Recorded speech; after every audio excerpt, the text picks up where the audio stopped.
Graça e paz, irmãos e irmãs. Com alegria estamos iniciando mais uma live. E uma live, assim, muito importante. Uma live, assim, um tema, assim, muito importante para todos nós, né? Que somos igreja. E não somente porque estamos participando de alguma igreja, mas é uma live muito importante porque é um tema que diz respeito à família, que diz respeito à realidade de muitas e muitas famílias, talvez de todas as famílias. Quem, às vezes, na sua família ou um conhecido seu não, não está, às vezes, numa situação de dependência química, com problemas com drogas, com problemas com o álcool. Eu digo, particularmente, eu tenho algumas situações dessa na minha família.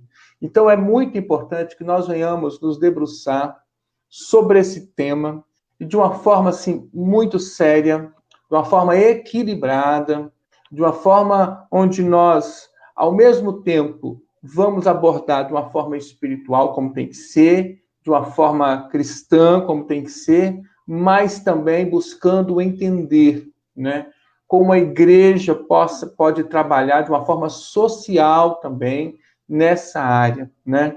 Nós precisamos ter a capacidade, o entendimento, na verdade, o discernimento, né, do que fazer, né? Porque estava até conversando antes com a Márcia, né? Nós às vezes espiritualizamos muito algumas situações e que muitas vezes nós precisamos estar com uma cabeça assim um pouco mais aberta e entender, né, que as dificuldades que as pessoas enfrentam, as lutas, situações que as pessoas enfrentam, levam a um sofrimento muito grande. Aliás, às vezes é o sintoma e às vezes é a causa. O sofrimento, muitas vezes, os traumas, as situações da vida, os relacionamentos, muitas vezes é que levam a pessoa a se enveredar por esse caminho tão difícil, né? Mas estamos aqui, acima de tudo, para dizer, vou ler um texto bíblico aqui, que se encontra no livro de Jó, no capítulo 14, a partir do versículo 7, que diz assim: porque há esperança para a árvore, pois mesmo cortada, ainda se renovará, e não cessarão os seus rebentos. Se envelhecer na terra a sua raiz, e no chão morrer o seu tronco, ao cheiro das águas brotará e dará ramos como a planta nova. Amém? Acima de tudo, a palavra que nós queremos iniciar o dia de hoje nessa live é que há esperança. Por isso estamos aqui. Que existe esperança para as famílias que estão sofrendo. Existe esperança para as pessoas, para as vidas que estão muitas vezes envolvidas, querem sair, ou às vezes têm muita dificuldade de sair, ou às vezes nem têm consciência de que precisa sair, que pode sair dessa situação. Por isso eu quero iniciar esse momento com um momento de oração. Vamos fechar os nossos olhos, vamos orar ao Senhor. Pai de amor, nós te agradecemos, Senhor Deus, pela oportunidade preciosa que o Senhor nos dá de estar mais uma vez, Senhor Deus, na tua presença, Senhor Deus, e queremos te agradecer porque o Senhor tem sido um Deus zeloso, um Deus real, um Deus verdadeiro, um Deus poderoso, digno de honra, de glória e de louvor. E por isso aqui nos encontramos, Senhor Deus, com o nosso coração aberto para receber de Ti a instrução, a direção, a capacitação necessária. Estamos, Senhor Deus da glória, com os nossos ouvidos absolutamente atentos e sensíveis àquilo que o Senhor tem para nós nessa noite. Dai-nos a tua direção, Senhor. Dai-nos a tua capacitação. Oramos em nome de Jesus. Amém e amém. Amém, queridos? Vocês já notaram que aqui está com a gente já a Márcia, né? Acho que a maioria dos irmãos e das irmãs da igreja de Goiabeiras conhece muito bem a Márcia. Márcia é membro da igreja de Goiabeiras. Ela ela é enfermeira como é que fala? Formação inicial, já fez o mestrado dela e agora também está fazendo o doutorado na UFRJ. E alguém assim que tem se envolvido, que tem exatamente se debruçado para trabalhar essa temática tão importante que é a dependência química. Por isso, nós convidamos assim a Márcia com muita alegria para estar falando.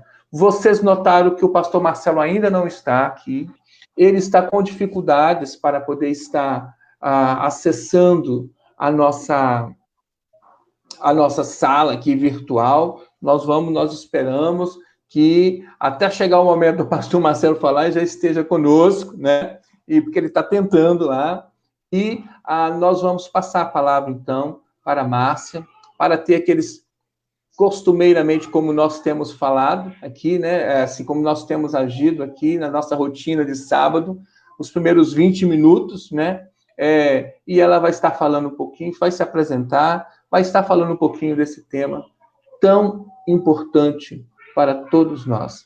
Márcia, seja bem-vinda, minha irmã. Deus abençoe sua vida. Obrigada, pastor. Estão me ouvindo? Estão me ouvindo? Obrigada, pastor.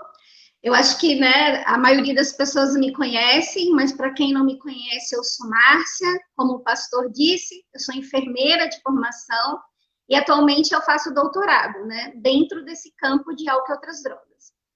E eu queria agradecer ao pastor Erlon, né, pelo convite, parabenizá-lo, né, pelo desafio, né, de fazer essa igreja missional funcionar, né, pastor? E parabenizá-lo porque tem trazido discussões de muita importância no nosso cotidiano e que afetam a nossa igreja diretamente. Então, gostaria de parabenizá-lo, porque realmente, né, trazer esses novos, né, temas para dentro da igreja, muitas vezes é um desafio. E álcool e outras drogas é um desses temas, né, que precisam ser discutidos na nossa igreja, que precisa ser orientado dentro das nossas igrejas, até porque nós, né, temos da população, da criança ao idoso, e que em algum momento desse período ele pode ter uma aproximação com algum tipo dessas drogas. Então, parabéns, pastor. Vamos lá, então, começar, né? Não vai ser uma live, né, técnica, vai ser mais uma live de sensibilização mesmo, né? Então, o que são drogas, né? Nós temos inúmeros conceitos de drogas. O que a gente mais usa dentro da parte científica é um conceito da OMS, da Organização Mundial de Saúde, que fala que droga é qualquer substância que, quando ela é introduzida no organismo, ela vai interferir no seu funcionamento. E aí eu pergunto, como é que eu sei quais são as drogas? Hoje, né, pelo DSM-5, a gente tem classes de drogas, a gente trabalha com classes. Então, hoje nós temos 10 classes de drogas. O álcool, que é uma das classes, a cafeína, a cannabis, que vocês devem conhecer como alguns de seus representantes, a maconha, o haxixe. Nós temos, né, os alucinógenos, que é uma outra classe, e que também, como mais conhecidos, a gente tem o LSD, o êxtase. Nós temos a classe dos inalantes, onde a gente tem o lança-perfume, o loló, nós temos o éter, o tiner e várias outras substâncias, né, que são inaladas. Nós temos também os opioides, que é uma outra classe de drogas, que os representantes mais conhecidos, eu acredito por vocês, é a morfina, a heroína, e alguns anestésicos, como o fentanil, mais usado, né, pela área da saúde. Nós temos uma outra classe, que são os sedativos, ansiolíticos e hipnóticos. Essa é uma classe que vem trazendo muitas preocupações, porque são drogas que acabam sendo lícitas, né? Como, por exemplo, o diazepam, o alprazolam, o midazolam, que com certeza esses nomes já em algum momento foram já ouvidos, né, por vocês que estão assistindo. Nós temos a classe dos estimulantes, como uma das principais, né, representantes, nós temos a cocaína, a anfetamina, nós temos a classe do tabaco, que é bem conhecido de todo mundo, e nós temos a 10ª classe, que ela é uma classe que ela para as novas drogas que forem surgindo, sendo classificadas dentro dessa classe, né, que são as outras drogas. E o pastor começou falando de uma maneira bem interessante, pastor, então eu vou continuar a sua fala. Por que se usa drogas, né? O pastor ele já citou algumas situações onde as drogas podem ser usadas. Mas a droga pode ser usada para integração social, para socialização, ela pode ser usada para se integrar a alguns grupos, ela pode ser usada por curiosidade, ela pode ser utilizada por prazer, por sofrimento, para lidar com traumas, como o pastor disse, para aliviar tensões, estresse, para lidar com a solidão de muitos, né? E principalmente também para socialização. Então, são inúmeros, né, motivos que podem levar um indivíduo a usar droga. E aí uma coisa que a gente tem que deixar bem clara, né, pastor, é que esse uso pode acontecer por qualquer um, em qualquer momento da vida. E aí uma coisa que eu trago é um pouquinho da epidemiologia para que as pessoas percebam o quanto é grave a situação e o quanto a igreja, depois, no segundo momento, a gente vai estar discutindo, vai ter importância nesse contexto. Segundo o relatório mundial sobre drogas de 2020, mostrou que mais de 270 milhões de pessoas usaram drogas. 35 milhões dessas pessoas que usaram drogas, elas sofrem de transtornos, né, relacionados a esse uso. O relatório global sobre álcool e saúde mundial de 2018 mostrou que o consumo per capita de bebidas foi de 6,4 litros, né, por pessoa. E as principais bebidas foram as destiladas, a cerveja e os vinhos. 3 milhões de pessoas morreram no mundo em função desse consumo abusivo e da dependência desse álcool. O relatório europeu de 2017, um dos últimos realizados, né, diferente de nós da América, lá a heroína é uma das drogas mais consumidas. 81% das overdoses fatais na Europa estavam vinculados a esse opioide, que é a heroína. E no Brasil, né? Como que está o Brasil nesse contexto? No Brasil são feitos inúmeros inquéritos epidemiológicos.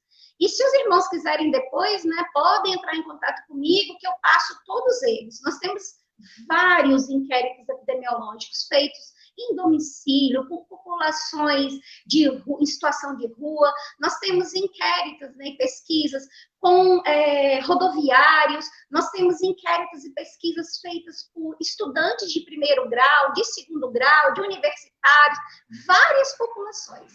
E o que esses, né, levantamentos epidemiológicos no Brasil trazem de preocupação para a gente, enquanto igreja? Primeiro, que o consumo de drogas lícitas, como o álcool, o tabaco, eles têm aumentado, né? E o consumo das drogas ilícitas, como a maconha, a cocaína, também tem aumentado. E aí, esse aumento do consumo, ele tem sido progressivo a cada ano. E isso, essas pesquisas vêm demonstrando. Outra coisa é o consumo cada vez mais precoce. Ou seja, o indivíduo cada vez mais cedo, ele está consumindo algum tipo de droga. Outra coisa, que a mulher está entrando nesse contexto também com esse aumento do consumo. Então, a mulher vem usando, né, as drogas cada vez mais, principalmente o álcool. E aí, o que traz preocupação para a gente também é que quando a gente olha o perfil desses estudos, dessa população, a gente percebe que quando traz a idade, o sexo, tem uma variável que é a religião. E aí, muitos desses jovens que estão lá no primeiro grau, no segundo grau e na universidade, eles professam fés variadas. E na nossa também fé, né, na nossa religião, a gente também tem representantes que experimentaram essas drogas muito cedo, que fazem uso dessas drogas, e muitas vezes esses indivíduos, eles nem sequer, na verdade, eles são reconhecidos, né, para serem ajudados. E aí isso a gente fica preocupado enquanto igreja. Então, o que eu posso, de agora em diante, começar a trabalhar, pastor? Onde eu quero chegar com essa história toda, falar da epidemiologia, o que é droga, quais são as classes de drogas, porque a gente precisa, né, de que a igreja, ela reconheça o campo do álcool e das drogas como um lugar que faz parte parte do contexto da igreja e que a igreja não consegue ficar distanciada dessa realidade. Porque muitas vezes esse consumo inicial, esse consumo abusivo e às vezes de dependência está dentro da nossa realidade, dentro das nossas famílias. E aí, quando eu falo de álcool e outras drogas, eu tenho que trazer algumas questões importantes, que a gente chama do fenômeno das drogas. Todo mundo que usa droga vai ser dependente? Não. A gente tem, para cada tipo de droga, uma prevalência do que a gente espera que sejam, né, pessoas que vão desenvolver a dependência de drogas. Todas? Não. Mas será que a forma que eu uso essa droga, vou colocar uma bem lícita, que é a droga mais usada a nível mundial e a nível nacional, o álcool, né? E aí eu falo, o que leva esse indivíduo a fazer o consumo inicial, esse consumo abusivo e chegar a uma dependência? A gente tem vários fatores. A gente, de uma maneira bem didática, a gente fala que a gente tem uma tríade, né? Que é o contexto, ou seja, onde esse indivíduo está inserido. Lá, será que ele tem uma disponibilidade maior dessa droga? Será que ele tem facilidade, né, de chegar a essa droga? Eu tenho a própria substância, ou seja, cada droga ela tem um potencial diferente, né, para dependência. E eu tenho drogas que o efeito é mais prolongado e tenho drogas que o efeito é muito rápido, ou seja, quanto mais rápido foi esse efeito, mais o indivíduo vai precisar, né, de consumir novamente, ou seja, ele aumenta o risco maior de dependência. E eu tenho fatores que a gente fala que são os fatores individuais, que eu tenho um fator genético, ou seja, filhos, né, de pais usuários de droga, irmãos, ou seja, parentes de primeiro grau, eles têm uma tendência maior de desenvolver a dependência. Quero dizer que se meu pai é dependente, eu vou desenvolver? Não necessariamente. Porque, como eu disse, a gente tem vários fatores que vão, associados, né, favorecer essa dependência. Eu tenho uma questão comportamental, né, o próprio comportamento do indivíduo em relação à droga, e eu tenho um fator que é extremamente importante, e é ele que vai definir todo esse processo, junto com esses fatores que eu falei, né, que vai desenvolver tanto o consumo abusivo, quanto a questão da dependência. Cada droga, ela tem um mecanismo de ação diferente, mas todas as drogas vão atuar tanto de forma direta quanto de forma indireta em uma área do nosso cérebro chamada sistema de recompensa. As meninas aí, né, a Simoninha, olha a intimidade, né, pastor? A Simone, a Carolzinha, a Edilane dominam muito essa questão, né? Esse sistema de recompensa, ele é o responsável pela nossa área de prazer, de satisfação. E aí, todas as vezes que eu, né, me deparo com uma situação gostosa, por exemplo, né, comer o pudim da Dona Alba, que de leite condensado é maravilhoso, eu indico para todo mundo, né? Estou falando assim um pouquinho para a gente, né, descontrair um pouco. Mas todas as vezes que eu vou lá e a Dona Alba me serve uma fatia do pudim de leite condensado dela, na hora, meu cérebro, nessa área responsável pelo prazer, ele libera uma substância chamada dopamina. Essa substância é a responsável, claro, né? Eu estou explicando de uma forma bem simples esse sistema de recompensa, ele é muito mais complexo. Mas ele libera essa substância. Só que ele libera numa quantidade natural, ou seja, numa quantidade pequena, mas suficiente para me dar aquela sensação ótima, né, de quando eu como um chocolate, quando eu ouço uma boa música, quando eu vou na igreja e sinto a aproximação de Deus na minha vida, é aquela sensação que só quem passa por isso sabe dizer, né? É aquela sensação agradável, gostosa.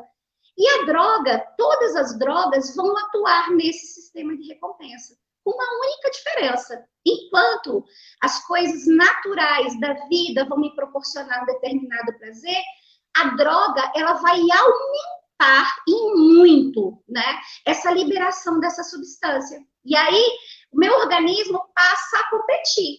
Qual será melhor? A droga, que ela vai me liberar uma quantidade de prazer muito grande, de satisfação, ou a fatia do pudim da Dona Alba, não é? E aí a gente percebe que nosso organismo não é bobo. Então, ele passa a preferir o prazer dessa droga. E aí, a gente também entra no que a gente chama de um aprendizado associativo, ou seja, todas as vezes que eu preciso de ter uma satisfação, meu organismo vai falar, opa, tem a droga que vai te dar isso, então use a droga. E aí a gente começa, à medida que o indivíduo vai usando a droga, ele vai percebendo, né, que cada vez mais ele vai precisar dessa droga para ter sentido prazer. E aí, aquelas coisas cotidianas que traziam alegria para ele, ou seja, o prazer de estar, né, fazendo essas coisas, de comendo aquelas coisas gostosas, vão diminuindo. E cada vez mais ele vai precisando dessa droga para poder sentir esse prazer, essa satisfação. Por que eu estou dizendo isso tudo? Primeiro, né? Todas as vezes que o indivíduo ele substitui, né, a droga por uma coisa que antes era prazerosa, as outras coisas vão sendo esquecidas. Então, cada vez mais ele vai se tornando dependente dessa substância para ele fazer as coisas cotidianas dele, para ele ter o mínimo de prazer. Só que o nosso organismo, ele tem um sistema que a gente chama de memória. Então, ele grava ali o efeito que essa droga tem e o prazer que ela traz. E aí eu falo, mas por que você está dizendo isso, Márcia? Porque as pessoas precisam entender o quanto é complexo lidar com as drogas. Eu tenho todos aqueles fatores que eu falei, do genético, do ambiente, do indivíduo, e eu tenho esse sistema que o tempo todo ele vai ser ativado. E ele não só vai ser ativado, como ele vai desencadear toda a vontade do uso dessa droga. E aí esse sistema, à medida que eu paro a droga, ele é ativado. Então, quer dizer o quê? Quer dizer que eu tendo uma memória dessa droga, em qualquer momento da minha vida pode ser reativado esse sistema de recompensa. E aí eu falo, então quer dizer que a pessoa que é dependente, ela nunca vai ser curada? Não, ela vai ter tratamento.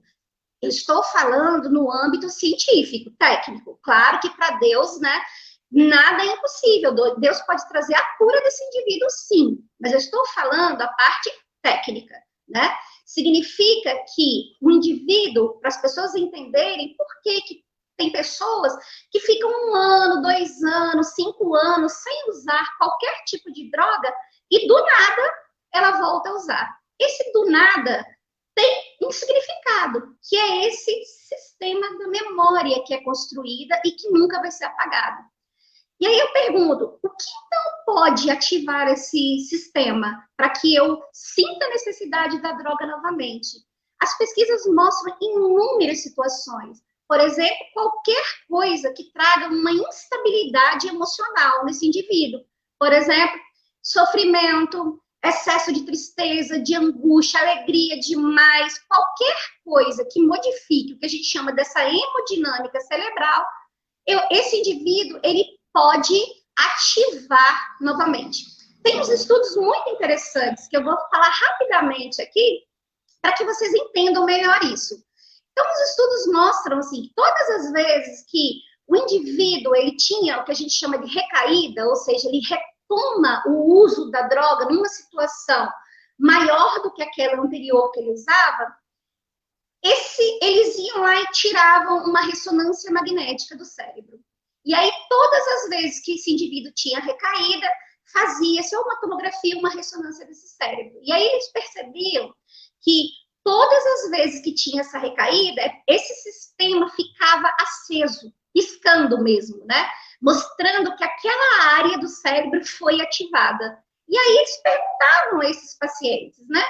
O que aconteceu para que você, né, sentiu a vontade de usar essa droga e teve a recaída? E aí foi o que eu falei. Muitos falavam, eu fiquei muito triste, eu perdi um ente querido muito importante na minha vida, eu separei. E aí são situações que podem desencadear as recaídas. O que é importante nós sabermos em relação às drogas? Primeiro, que esse sistema ele vai funcionar o tempo todo, né, para que a gente use a droga. E ele vai ser ativado o tempo todo. Então, o indivíduo que já teve contato com a droga, né, e está dependente dessa droga, ele vai cada vez precisar de uma quantidade maior dessa droga para ele ter o mesmo prazer que antes. Então, eu começo com um pouquinho, aumento mais um pouquinho, e cada vez mais eu vou precisar de um consumo maior para me trazer esse prazer maior, que é o que a gente chama de tolerância. E aí eu vou introduzir alguns conceitos interessantes. Por exemplo, o que é a fissura? A fissura nada mais é que aquele desejo, né, intenso de usar a droga. E quando surge esse desejo? Quando eu paro de usar essa droga. E aí eu te digo, é muito longo esse período da fissura? Não, ela dura minutos. E dependendo de cada droga, são minutos mesmo que eu vou sentir essa vontade, né, intensa de usar a droga. E aí é nesse momento que a gente começa a trabalhar essas pessoas, que eu falo que são os usuários de outras drogas, para ela criar estratégias para que nesse curto espacinho de tempo ela engane esse sistema de recompensa, ela burle esse sistema de recompensa e crie situações que possam gerar prazer nela.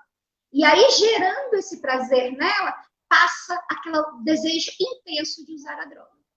Por que eu estou falando isso tudo?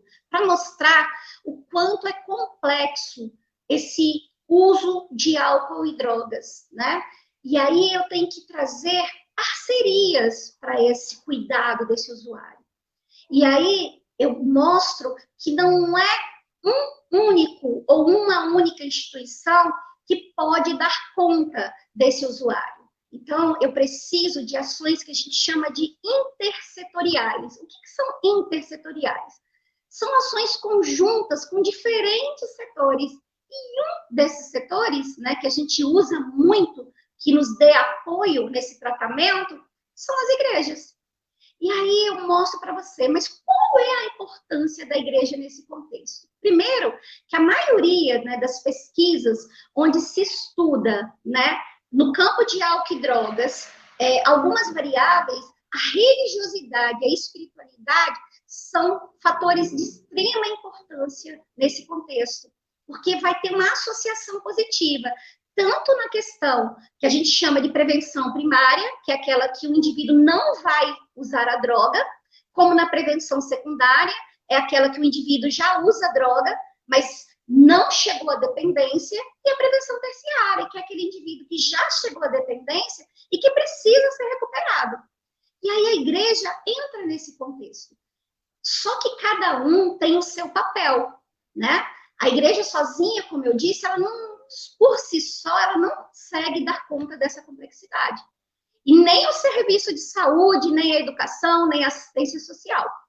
A gente precisa somar esses esforços para que a gente trabalhe com os problemas relacionados ao álcool e outras drogas. Então, a saúde e as instituições responsáveis por acolher esses usuários vão fazer o diagnóstico, vão fazer o tratamento, medicamentoso ou não, vão apoiar por meio de uma equipe multiprofissional esse usuário. A igreja, ela entra, como a gente fala, que é o suporte social. É aquela que vai estar o tempo todo junto, né? Ajudando no processo, tanto de prevenção, quanto no processo de recuperação desses indivíduos. Mas, para isso, a igreja precisa de estar preparada para lidar com isso. Ela precisa compreender que álcool e drogas, os indivíduos que são usuários, são pessoas que são doentes, que a dependência química é uma doença. E o indivíduo, ele não usa droga porque ele é mau caráter, porque ele é uma pessoa ruim, porque ele é uma pessoa, né, que não é bom. Pelo contrário, a gente consegue conviver e a gente sabe que tem várias pessoas, amigos nossos, que lidam com a dependência cotidiana e que são pessoas incríveis, maravilhosas. Só que elas têm essa doença e, como eu disse, elas são envolvidas nesse contexto do ambiente, da genética e também do sistema de recompensa, que o tempo todo faz esse indivíduo ter a necessidade desse uso dessa droga.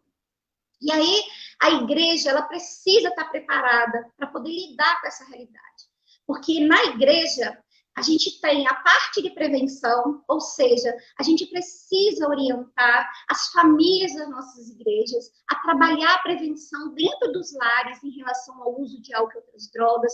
A gente precisa orientar essas famílias que possam reconhecer esse uso inicial, que às vezes os pais nunca foram preparados para lidar com isso. E aí, às vezes, eles não percebem alguns indicativos desse uso, né, principalmente pela adolescência, que as meninas, né, que são psicólogas, podem, né, tem muito mais know-how para falar disso, mas é um período de grandes mudanças, é um período que esse indivíduo ele vai passar por grandes transformações, que ele vai precisar estar inserido, né, num grupo, e que, por influência, às vezes, e por curiosidade, ele vai experimentar algum tipo dessas drogas, né, que seja o álcool lícito ou uma droga ilícita.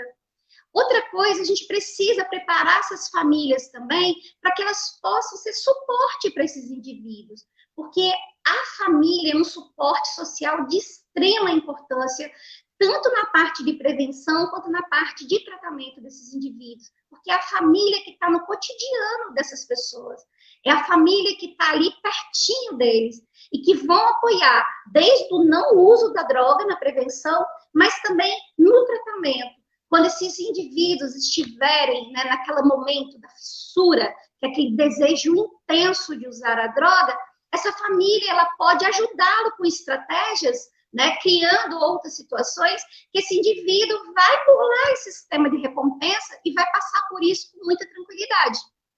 Outra coisa que a gente pode trabalhar é em relação à capacitação mesmo das pessoas da igreja para lidar com o álcool e outras drogas. Então, aqueles professores trabalharem com as crianças lá, não sei se ainda se chama BenTV1, mas na minha época era BenTV1, que começa a trabalhar com essas crianças, os riscos, claro, cada orientação na sua faixa etária. Os adolescentes, né, que os professores possam trabalhar, né, o álcool e outras drogas no cotidiano da escola dominical, falando dos riscos, falando, né, das consequências desse uso. Os adultos também, né, na classe dos adultos, que possam ser orientados a lidar com esse cotidiano, né, do álcool e das outras drogas, como eles saber manejar essas pessoas de forma adequada, porque senão, o que acontece? Ao invés da gente ajudar, né, essas pessoas, a gente acaba, muitas vezes, atrapalhando mesmo, inclusive o tratamento dela. E aí, uma das coisas que eu trago de grande importância é o envolvimento das famílias nesse processo. Mas a família, ela também tem que estar preparada para lidar com isso. Porque a gente tem um outro conceito dentro do campo de álcool e outras drogas, que é a codependência. Às vezes, essa família, ao invés de ajudar no tratamento, ela acaba atrapalhando. Porque onde tem um usuário de álcool e outras drogas numa família, essa família pode modificar toda a dinâmica dela. E aí, nessa modificação da dinâmica dessa família, muitas vezes, ela pode, inclusive, facilitar que esse usuário, ele use mais drogas, na tentativa de ajudar. E aí, a gente traz, né, aquilo que o pastor vem conversando nessas lives, qual é o papel da igreja, vou falar da nossa, metodista, em relação ao consumo de álcool e outras drogas. Primeiro, a prevenção, né, que é por meio de orientações, por meio de discussões, desde as criancinhas até aos adultos. Eu também trago a importância de capacitar essas famílias para que elas, né, lidem melhor no cotidiano desses adolescentes, desses jovens, dessas crianças. Eu também trago a importância da igreja se inserir no território da saúde. A gente tem experiências incríveis, onde a igreja participa diretamente no território da saúde, que ela ajuda na busca, né, que a gente fala na busca ativa desses usuários quando eles faltam, o apoio, né, espiritual, emocional, o apoio social a essas famílias. A igreja, ela é um apoiador social para as famílias do território, porque essas famílias, elas passam a receber, né, um cuidado dessa igreja, elas passam a receber um apoio, porque muitas vezes a gente sabe que essas famílias, às vezes, ficam desassistidas de tudo. Os serviços de saúde, às vezes, não dão conta de apoiar essas famílias. E essas famílias precisam ser acompanhadas e precisam ser ajudadas. Mas para isso, a gente precisa que elas sejam preparadas para isso. E outra coisa, que a igreja seja um espaço onde que a gente acolha as pessoas da comunidade, que a gente crie, né, grupos de apoio aquelas pessoas que fazem uso das drogas dentro desse território, que a gente possa trabalhar com as famílias em volta da igreja, os processos de prevenção, e que a gente possa se associar, né, a toda aquela parte que dá o apoio social para que a gente tenha êxito, tanto no tratamento quanto nos processos de prevenção. Então, como eu disse, a igreja, ela é uma ferramenta mais que importante no consumo, né, nas questões relacionadas aos problemas de álcool e outras drogas. E a igreja precisa de saber essa importância e qual é o papel dela, para que ela não cometa equívocos como as pessoas cometem, que são preconceituosas, que fazem estigmas. Pastor, vou contar uma historinha de 30 segundos. Recentemente, eu ouvi de uma pessoa, né, que fiquei inicialmente indignada, mas depois eu respirei, né, e aí eu compreendi que essa pessoa não teve momentos como esse, dessas discussões abertas, né, e que ela também, talvez, né, não tenha feito na pior das intenções. Mas o que aconteceu? Essa pessoa, ela participava de uma determinada igreja que tinha um grupo de apoio, né, que usava essa igreja para poder acolher esses usuários. E aí, com a mudança de liderança, o que aconteceu? A outra liderança que veio, ela achou um absurdo que a igreja cedesse o espaço para esse grupo de ajuda. E aí, eliminou, né, do processo da igreja esse grupo, achando que isso poderia trazer maldição para a igreja. E aí eu fiquei indignada inicialmente, mas depois eu compreendi. Por quê? Talvez esse líder, né, ele em nenhum momento ele teve uma aproximação com o campo de álcool e outras drogas. No processo formador dele, talvez também em nenhum momento ele teve essa aproximação. E aí também ele não sabe lidar com isso.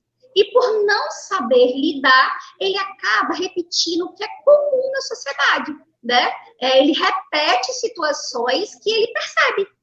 E aí ele passa a ter preconceitos, estigmatizar essa população e tem medo de acolher essa população.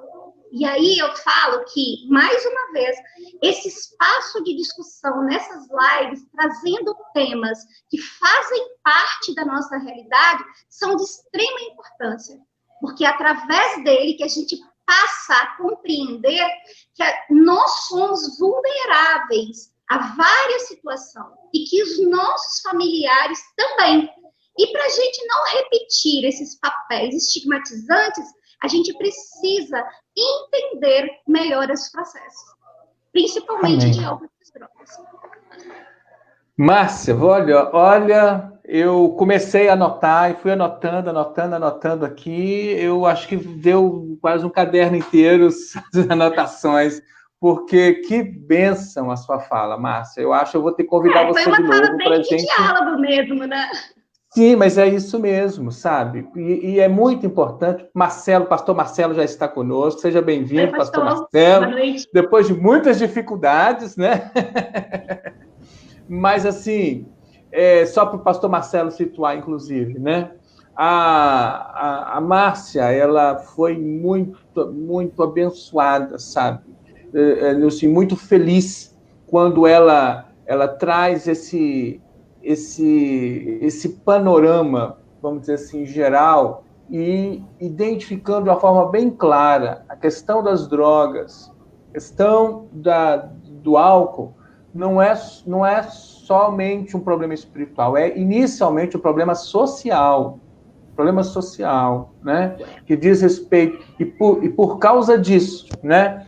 Tem tantos transtornos, tantas dificuldades nas famílias, por causa disso também nós temos situações o que leva, né, a questão como você mesmo falou aqui, até a questão da depressão, né, Márcia, do suicídio, inclusive, né, e também o que leva a situações, por exemplo, de problemas de saúde, né, em decorrência do uso de drogas, mas muito interessante é a explicação técnica, como você disse, né, da questão da dopamina, né, e o desejo que todo ser humano tem de experimentar, de ser feliz, né, e coisas assim.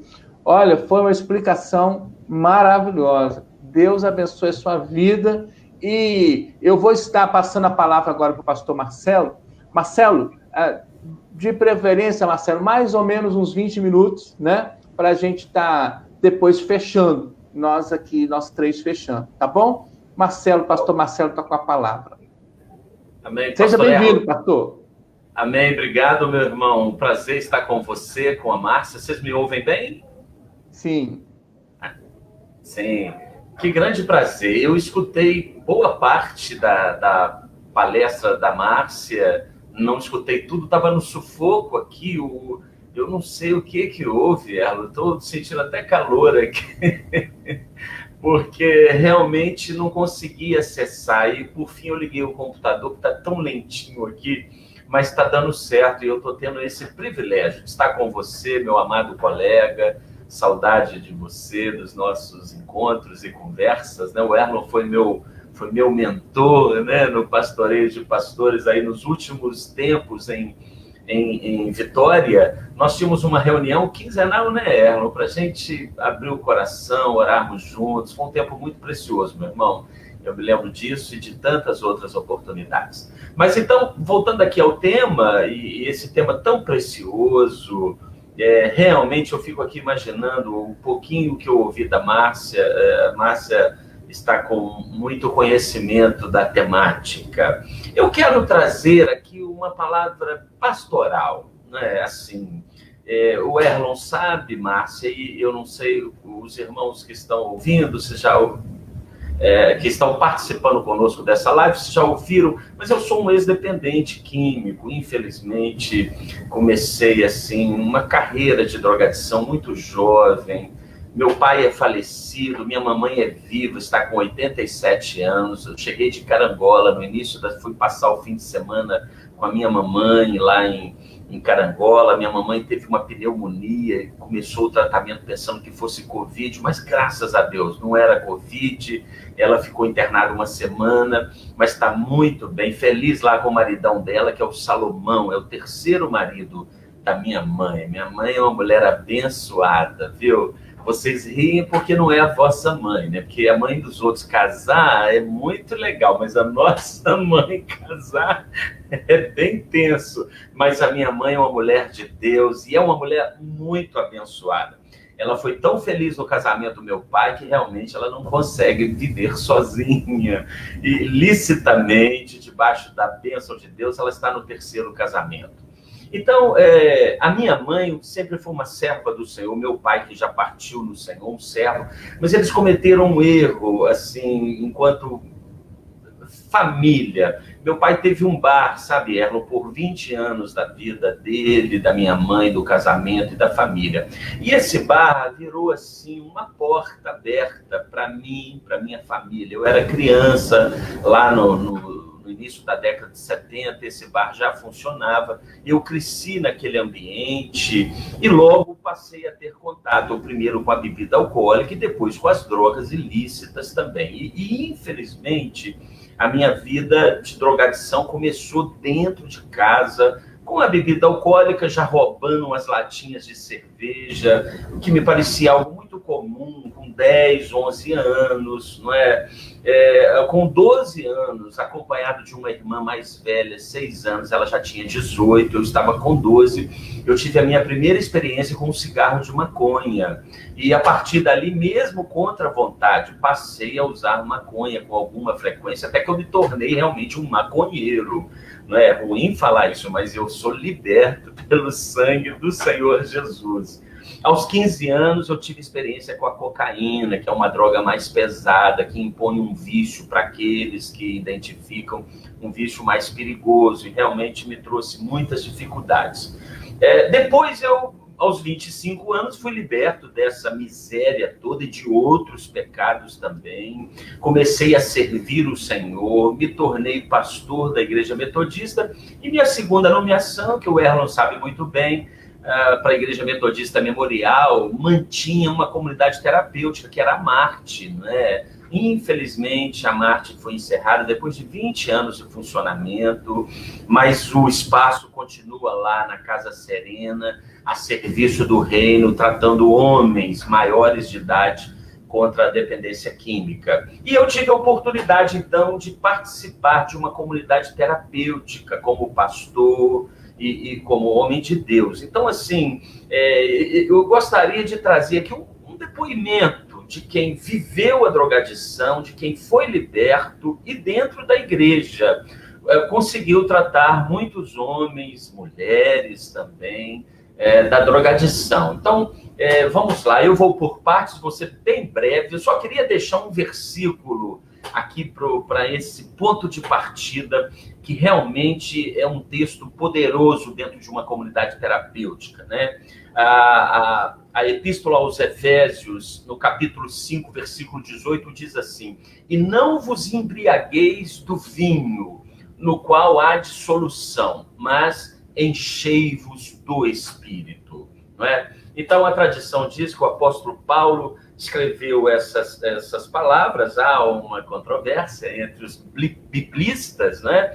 Mas a Epístola aos Efésios diz isso: não vos embriaguem do vinho, o qual traz dissolução, mas vos encha do Espírito. Então, assim, numa comunidade terapêutica, a gente traduz esse texto assim, não se embriague do vinho, mas se embriague do Espírito Santo. Ou seja, não perca o controle da sua vida para uma substância química que vai te cambalear, que vai te jogar para trás, que não vai deixar você andar, que vai te escravizar, vai roubar sua energia, sua capacidade de criar as coisas, de ser feliz, não é? Mas perca o controle da sua vida por alguém que te ama, por alguém que vai dominar todo o teu ser para te levar para frente, para firmar os seus pés e colocar você numa rocha. Então, realmente, eu acho isso muito poderoso. Estou aqui arrepiado só de lembrar esse texto, porque, na verdade,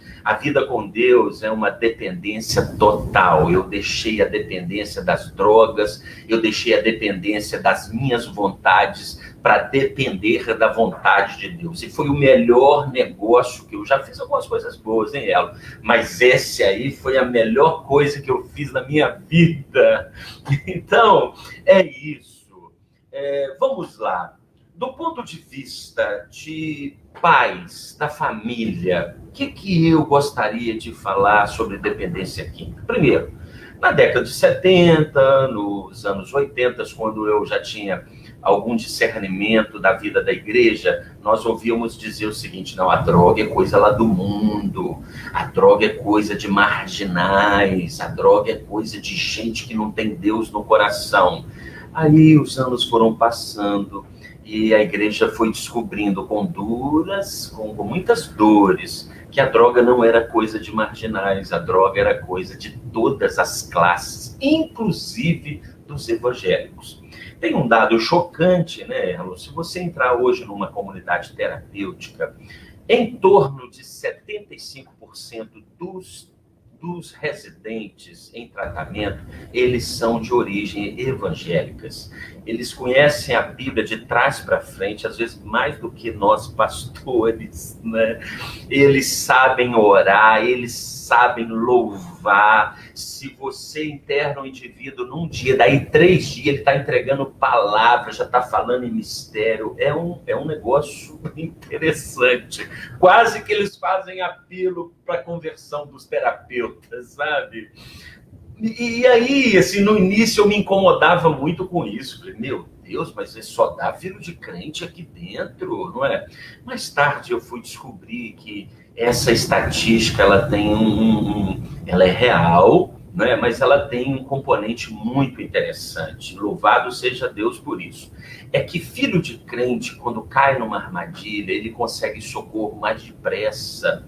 Os pais têm o discernimento que precisam de ajuda e procuram a comunidade e não perdem tanto tempo, não é? Tentando apaziguar esse leão desenfreado que está crescendo e que quer mais e mais carne. E esse leão que no início era um gatinho bonitinho, musculoso. Ai, que gatinho lindo, ele é tão forte. Mas esse gatinho cresce depressa, ele vira um leão. E se você não tiver carne para alimentar, ele come você, não é? Nós entramos aí na relação da codependência, que a Márcia citou alguma coisinha aí que eu peguei de relance, não é? A droga, ela traz o problema para o dependente. O dependente é dominado pela droga. A família do dependente, que é codependente, é dominada pelo dependente. A droga da família é o dependente químico, que domina ela completamente e faz o jogo maldito de morte. É muito triste falar isso, mas o pai e a mãe, por amor, fica alimentando esse leão com carne, achando que vai dar conta disso, Erlon. E, infelizmente, não existe dinheiro que dê conta disso. E não existe saúde que suporta, né? Porque quem é que morre por dependência química hoje? São pessoas ricas, que têm dinheiro para cheirar cocaína, usar o crack, beber o uísque que quiserem. Aí eles vão alimentando o corpo, porque eles têm dinheiro para manter o vício. Só que o corpo não aguenta, em algum momento vem a morte, né? Então, a família, ela precisa entender que a questão social na drogadição é muito forte. Então, assim, se o meu filho convive num ambiente onde a droga é partilhada liberalmente, as chances dele ter uma experiência com a droga é de quase 100%. Porque se os amigos dele estão fazendo, ele tem temor do pai, a mãe falou que ele nunca devia fazer isso, mas todo dia ele encontra ali no futebol, né? Eu me lembro da minha época de adolescente, quando a rapaziada ia jogar um futebol, e antes do futebol acendia-se ali uns cigarros de maconha, tomava-se umas latinhas de cerveja, porque diz que melhora lá, né? O domínio do inferno é tão terrível, que os caras pensavam que se tomasse 2 ou 3 cervejas ou cachaça, jogava melhor, né? Então, assim, é tudo um engano, é uma mentira. Tecnicamente, se comprova isso facilmente, mas a mentira do inferno é muito forte. Aí o jovem, o adolescente, está ali naquele ambiente, os caras são legais, os caras, não, ó, se você não gosta, não fuma mesmo, não. Aí parece que dão até conselho para o jovem, para o adolescente. E esse jovem adolescente, ele começa a se familiarizar com aquele ambiente. Aquela fumaça da maconha, que antes era um cheiro horrível, já não começa a ser um cheiro de ervas naturais, né? Então, assim, a questão social aqui é muito importante. Então, sabe, infelizmente, na minha adolescência dos anos 80, com o envolvimento no bar, eu trabalhava no bar do meu pai até certa hora. Depois de certa hora, eu fugia. E nos bailes da cidade, com 12, 13 anos, eu entrava com total liberdade. Ah, esse é o filho do Joel.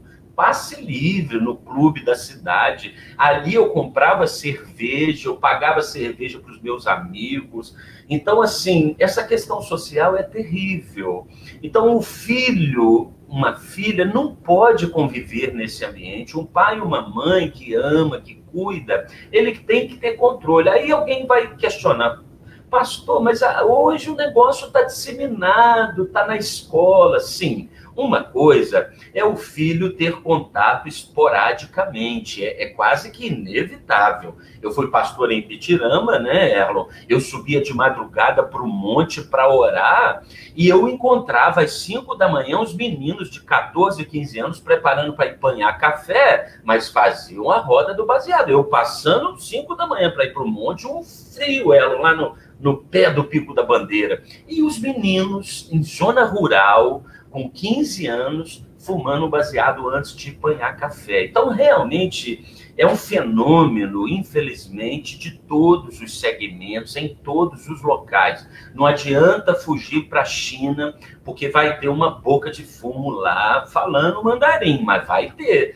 Então, não tem para onde ir. Mas, assim, se nós temos controle para onde os nossos filhos vão, se eles prestam conta, a gente tem uma condição de afastar. E depois vem o testemunho, né, Erlon? Eu louvo a Deus por ser metodista, meu irmão, porque eu sou um ex-alcoólatra. A Márcia tem toda a razão. Ó, deixa eu chegar na câmera. Se rapar essa pele aqui por baixo, tem um pé de cana aqui, varão. Você está entendendo? Pastor, que é isso? Carne é fraca, o espírito está forte, está pronto para ir para a glória, mas a carne é fraca. Eu costumava ministrar lá, sabe, Erlon? E às vezes as pessoas se chocam. Eu sou um pastor bem casado, pastorei uma igreja amável, eu tenho o fundamento da nossa denominação, que é uma igreja cristã séria.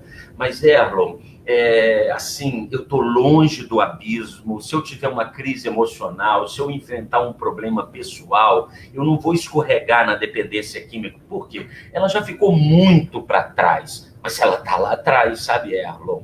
Eu conheço histórias de homens de Deus que se separaram. A separação trouxe perigos, eles se esfriaram na igreja, sabe, Erlon?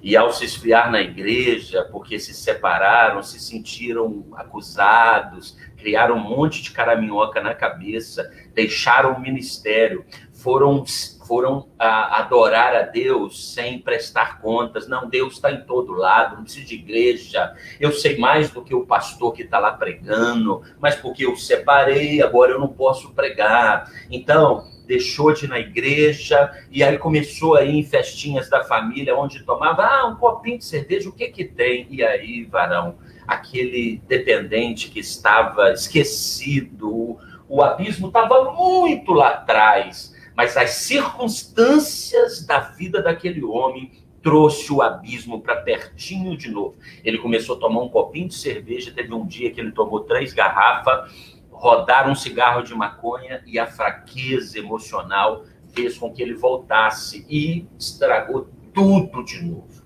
Então, uma vez dependente, sempre dependente. Nós somos libertos no espírito, não é? Mas as circunstâncias de quem vive com Jesus tem que ser mantida, alimentada na glória, porque senão volta aquele prato sujo novamente. Eu já vi isso acontecer dezenas de vezes. Então, realmente, nós precisamos ter esse cuidado. Então, a família precisa conhecer o assunto, a família tem que entender quem são os amigos do filho. O filho saiu para a noite, não dá para evitar um filho de 20 anos sair para a noite. Quer dizer, eu não vivo essa experiência, mas eu conheço gente que vive. Você não pode proibir, você está criando filhos para Jesus, mas eles estão vivendo no mundo.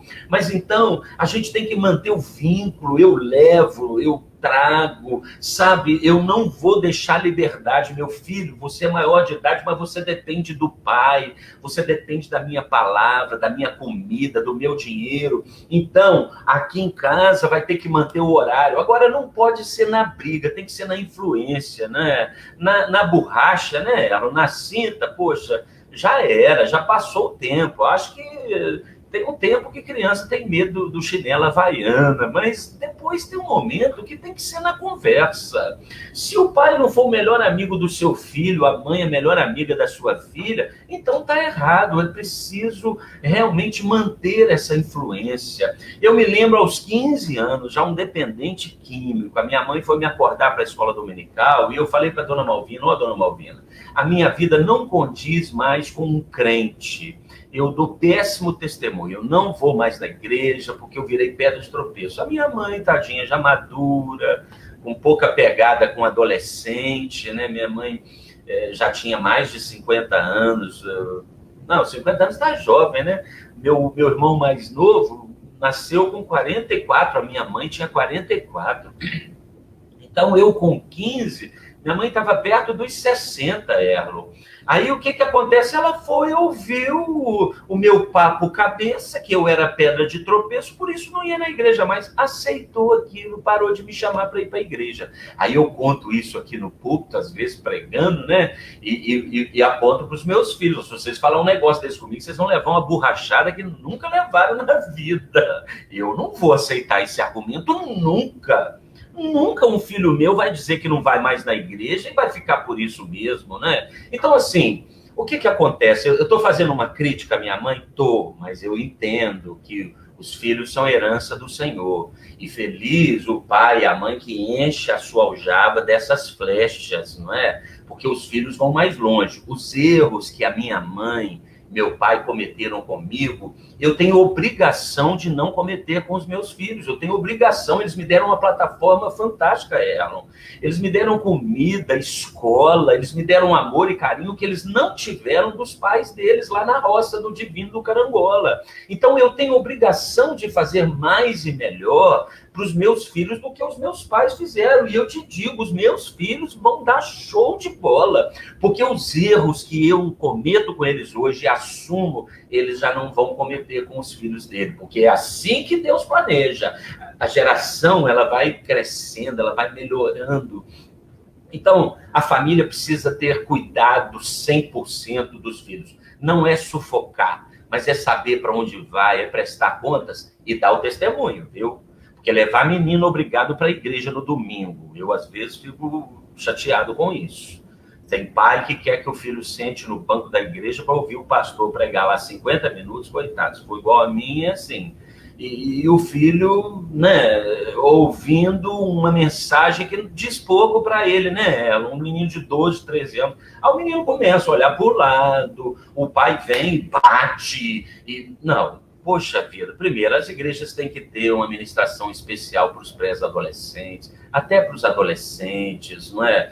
E segundo, a influência do culto de 2 horas do domingo é uma. A influência do dia a dia em casa, e por isso eu dizia, louvo a Deus por ser metodista. Por quê?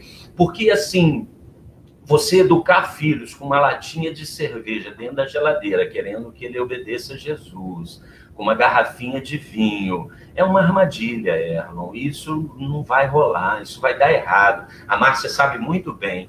A OMC afirma que 1/3 da população mundial é propensa a desenvolver alcoolismo. O que isso quer dizer? Quer dizer que Marcelo, OMS. OMS. Organização de Comércio, né? A OMS.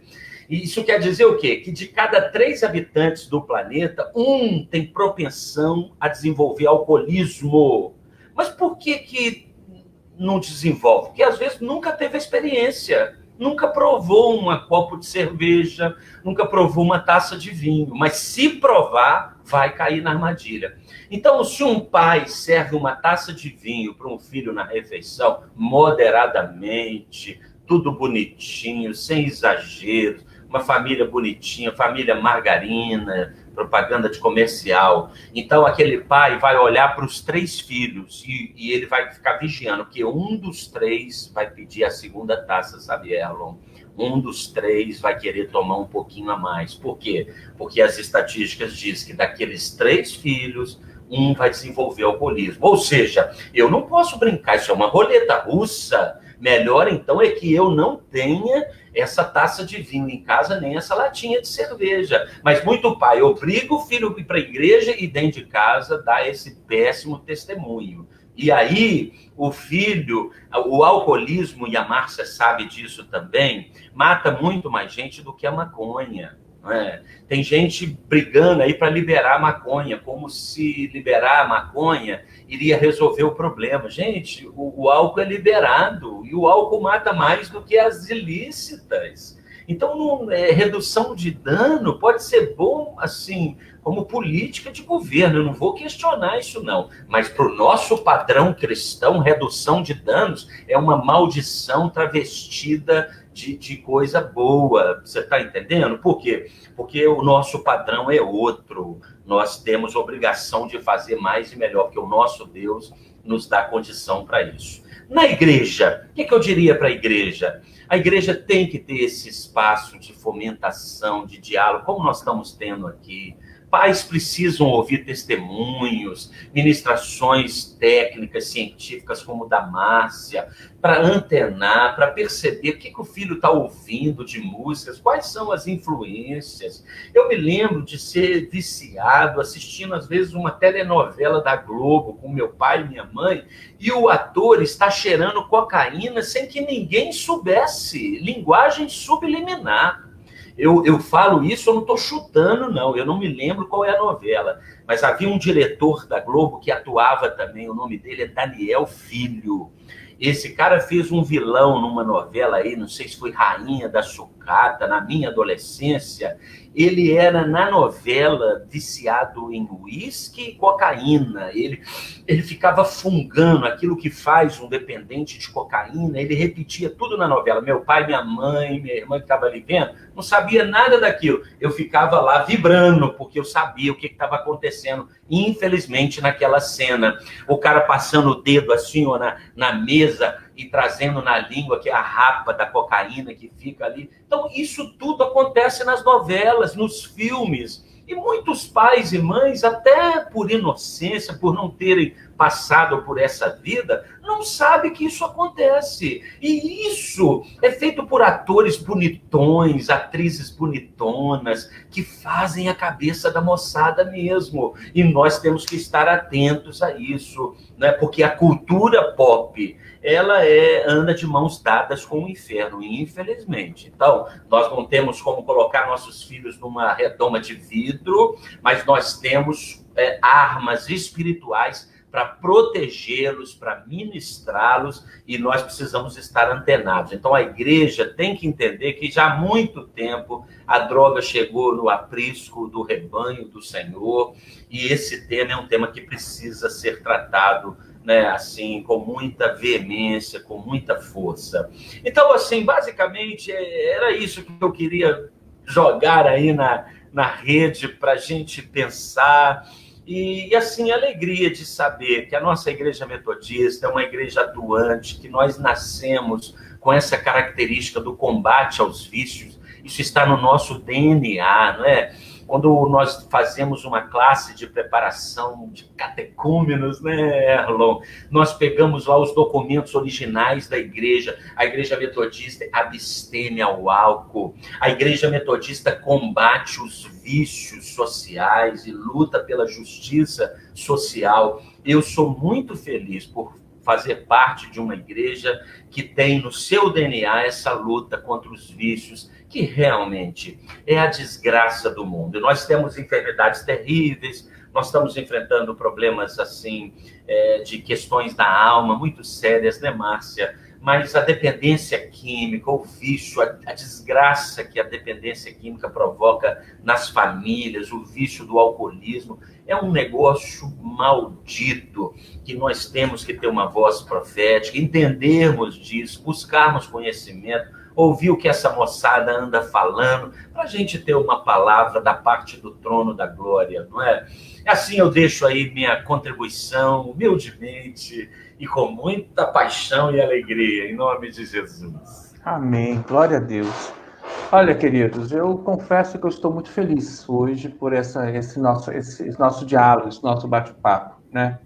Ouvir a Márcia com essa capacitação tão grande, técnica, né? E nos dando exemplos, nos dando dados, trazendo estatísticas aí tão importante para nós, né? É muito, muito bom, né? Saber que, por exemplo, Márcia é metodista e está absolutamente acessível a nós, né? O conhecimento dela, glória a Deus por isso, Márcia. Também ouvi o pastor Marcelo, né? A experiência do pastor Marcelo, a vivência dele, né? Tanto pessoal, quanto questão familiar, e principalmente em relação ao ministério pastoral, a convivência com a igreja. Então, assim, com a Marte, inclusive, isso nos deixa muito felizes, porque penso que a nossa expectativa foi atendida, né? E dizer que, infelizmente, nós não temos como fechar esse assunto, né? ou esgotar, né, todas as possibilidades desse assunto, né? Nós, na verdade, aqui, como a Márcia já falou em determinado momento, nossa intenção aqui é esse despertamento, né? É esse despertamento, essa sensibilidade, para que a igreja possa entender. E aí a ideia é essa mesmo, igreja missional, é a igreja voltar os olhos, né, para lá fora e perceber que existe uma realidade social que nos cerca, né? E essa realidade, dentro dessa realidade social, está também a questão das drogas, está a questão do alcoolismo, e que nós não podemos fechar os nossos olhos. Triste, muito triste, o que nós ouvimos e é um fato mesmo, né, como o pastor Marcelo identifica aí, que essa questão das drogas, há muitos anos, deixou de ser uma questão lá do mundão, né? Isso, infelizmente, está muito próximo de nós, às vezes dentro da nossa casa, das nossas famílias, os nossos amigos, os nossos conhecidos, e às vezes irmãos em Cristo, e às vezes irmãos de igreja, e às vezes também irmãos da carne, família nossa, está passando por situações como essa, e nós não podemos fechar os nossos olhos. A questão é, né, e é uma tarefa, né, é um encaminhamento que esse diálogo nosso exige de nós a partir de agora. É uma reflexão séria sobre o que a igreja, que nós, enquanto igreja, podemos e devemos fazer com relação a essa situação. Não é uma questão social, né? Esse problema é uma questão social, mas a igreja, parte da sociedade, entendendo como parte da sociedade, então isso diz respeito à igreja também, né? Isso diz respeito à igreja também. Nós não podemos, evidentemente, pensar só em espiritualizar tudo, né? Porque tem questões que precisam ser tratadas com a medicina, com a psicologia, com a assistência social, né? E tantas outras coisas, mas a igreja também deve contribuir, inclusive com essa visão espiritual, como o pastor Marcelo falou, com essa visão pastoral, né? Do cuidado, de apoio, da oração, dos exemplos bíblicos e, acima de tudo, apresentando Jesus Cristo, que é o nosso Senhor, o nosso Salvador, e pregamos isso e vivenciamos isso, a nossa esperança, a verdadeira esperança. Amém, queridos? Márcia, muito obrigado, Márcia, pela sua participação. Você quer dar uma saudação final, Márcia, por favor? Gostaria, pastor. As pesquisas, né, feitas com usuários de álcool e outras drogas e os nossos pacientes lá de onde eu atendo, quando a gente pergunta para eles, né, qual é a importância que tem a igreja, né, na vida deles, e aí todos dizem a mesma coisa. É o lugar que ele vai ser acolhido, é o lugar que ele vai ter ressignificação da vida dele, é o lugar que ele refaz amizades, que ele reconstrói a vida deles, e é o lugar que ele é reinserido e aceito. E aí eu deixo isso para a nossa igreja. Será que a nossa igreja tem sido esse espaço onde ele se sinta dessa forma? Né? Um abraço, viu, Márcia? Deus abençoe a sua vida. Pastor Marcelo, palavra final, pastor. Queridos, que grande alegria participar desse momento. Haveremos de fazer mais espaços como esse, Erlon, né? Mais encontros como esse. Eu deixo um forte abraço aí para o pastor Erlon, para a Márcia, né, que eu estou conhecendo hoje, né, Márcia? E também para toda a comunidade aí metodista em Goiabeiras. Muita saudade desse povo abençoado, viu, Erlon? Que eu, estando aí pertinho, visitava tantas vezes, né? Deixo um forte abraço a todos os amigos, irmãos que estão visitando aí o perfil da Metodista em Goiabeiras nessa hora, e deixo uma palavra de esperança, sabe? Jesus é o remédio para todas as mazelas humanas, inclusive para a dependência química, né? Então, assim, eu provei o sangue do Cordeiro, que me tirou o vício, entre outros pecados, e continua tirando, purificando a minha vida, E Jesus é a resposta para todas essas necessidades. Então, você que é pai, mãe, que enfrenta cônjuge, que enfrenta uma luta dessa, leva isso para o Senhor, né? Coloque nas mãos do Senhor, procure ajuda técnica, procure um grupo de ajuda mútua, uma comunidade terapêutica. Cada caso, né, é um caso. Tem pessoas que precisam muito de uma internação, outras têm como se tratar de outras maneiras, mas busque socorro, converse com pessoas que já venceram, que têm um testemunho. Isso realmente é muito proveitoso e Deus tem resposta para a sua vida também, meu irmão, minha irmã. Forte abraço, Erno. Obrigado pela oportunidade. Vamos orar? Pai de amor, nós agradecemos a Ti, Senhor Deus, por essa oportunidade preciosa que o Senhor nos deu nesta noite, Senhor Deus, de estarmos refletindo sobre esse tema tão importante.